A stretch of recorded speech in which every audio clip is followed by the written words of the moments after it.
Армысыздар ардақта ағайын, өздеріңізбен қайта қауышып отырғаныма өте қуаныштамын. Есімім менің Назира Сұлтанмұратқызы. Өзімді кішігірім таныстырып өтейін. Мен радио жүргізуші диктормын. Қазіргі таңда декретте отырған анамын. Яғни журналист қыздарыңыздың өстіп ашып жатқан каналы сіздердің жүректеріңізден орын алып жатса, лайк басып каналға тіркелуді ұмытпаңыздар. Дәл қазір біз Абайдың 14-ші сөзін бастаймыз. Тірі адамның жүректен аяулы жері бола ма? Біздің қазақтың жүректі кісі дегені, батыр кісі дегені.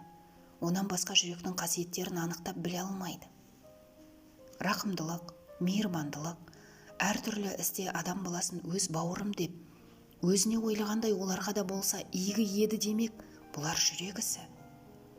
Асықтық та жүректің ісі. Тіл жүректің айтқанына көнсе жалған шықпайды. Амалдың тілін алса, жүрек ұмыт қалады. Қазақтың жүректісі мақтауға сыймайды. Айтқанға көнгіш, уақытада тұрғыш, бойын жаманшылықтан тез жиып алғыш, көштің соңынан етше ере бермей, адасқан көптен атының басын бұрып алуға жараған, әділетті, ақыл мойындаған нәрсеге қиын да болса мойындау, әділетті ақыл мойындамаған нәрсеге оңай да болса мойындамау, ерлік, батырлық осы болмаса, қазақтың айтқан батыры әшейін жүректі емес, қасқыр жүректі деген сөз. Қазақта адам баласы ғой, көбі ақылсыздығынан азбайды. Ақылдың сөзін ұғып аларлық, жүректе жігер, қайрат, байлаулылықтың жоқтығынан азады. Білімді білсе де, арсыз қайратсыздығынан ескермей ұстамай кетеді.